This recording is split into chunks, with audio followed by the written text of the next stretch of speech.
Okay, Nate, question for today. Should we have free thought? Well, yeah, I think free thought is important, and I think in our country, in our Western world, we're supposed to value freedom of thought as I understand our ideology.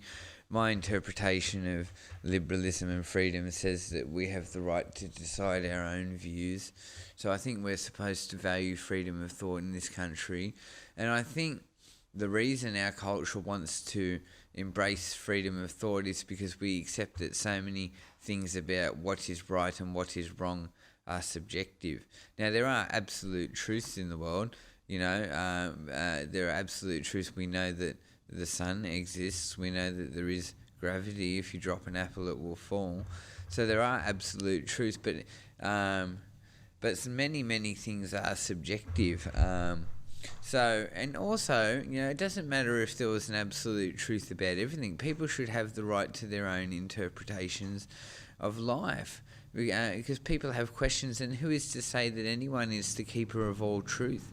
I don't think that we should declare any one person the keeper of truth, because there is so much that is up for debate about what is right and what is wrong. And I'll give you the example of subjectivity with regards to what is right and what is wrong. Present law in Australia says that recreational use of cannabis is a crime and is illegal. So the nation's official position is that it is morally wrong to smoke cannabis. Now, that's a position that is held for nearly 100 years that I fundamentally disagree with. What business is it to you if I smoke pot, if I'm not bothering you, if I'm not, I'm not a violent criminal. I'm not a violent criminal out there robbing and stealing from people or cheating and abusing people, so why can't I smoke my pot? And I do work, so I do earn some of my money. I am on Centrelink, but particularly people who work and earn income should be able to smoke pot if they want. So you see, the law says we determine that it is wrong to smoke cannabis, and I say no, I disagree. It's subjective, and my view is it should be fine to smoke cannabis. So you see, we can disagree with other people's positions of what is right and wrong. We don't have to agree with what somebody else or what the state determines is right or wrong. We can disagree with the law, because we acknowledge this in our. I'd have to have a look at the Australian Constitution. It doesn't specify about freedom of thought. It mentions free political speech. But my knowledge I won't pretend to have excellent knowledge of the Australian Constitution. But in our culture, we embrace freedom of thought because we acknowledge that so much is subjective. So we give people the right to disagree with each other.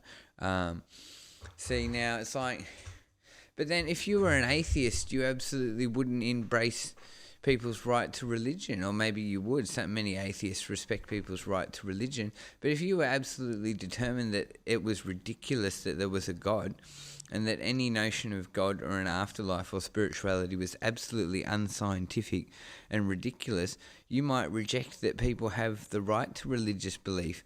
But you see, I as a spiritual person, and I've said before, I believe that the universe is a brain, and this is a learning computer and a learning machine. And this is what Stephen Hawking said before he died. He came to the conclusion that the universe was a learning machine. So see, that's an idea of God. And I've got an idea of God, and I absolutely, in my view, my idea of God is real. The universe is a living entity. It is a brain. It is a learning machine. And the whole universe has independent thought and is alive, and that is my God. So, the atheist might say, oh, there is absolute truth. There absolutely is no God. Any notion of God is ridiculous. But I say no.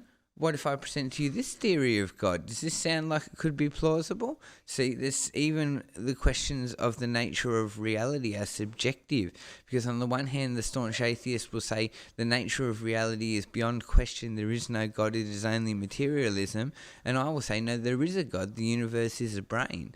So it's like people do have a right to religion, because you can't say that you are the keeper of all knowledge and that there definitely isn't any higher power. I challenge the staunchest atheists to accept that it is conceivable that the universe could be a simulation, or that it could have been created by a higher intelligence, and to stop acting like atheism is absolute truth. Atheism is not absolute truth. There may be a God.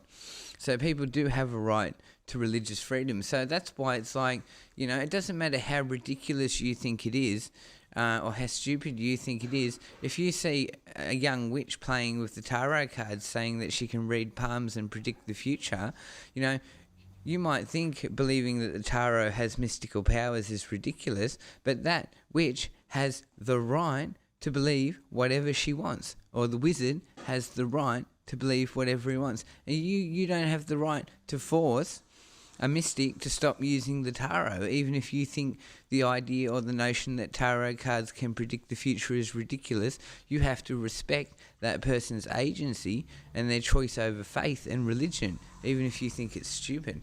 Because, what is absolute truth? Like I said, we shouldn't label anyone the keeper of absolute truth. Hitler thought he was the keeper of absolute truth, and that's what happens with people who think they are the keeper of absolute truth. They go around and commit genocide and massacre and murder millions of people. You go and look at all the great mass murderers of history, all the great rulers who have mass murdered people. They all absolutely believed that they were the keeper of absolute truth.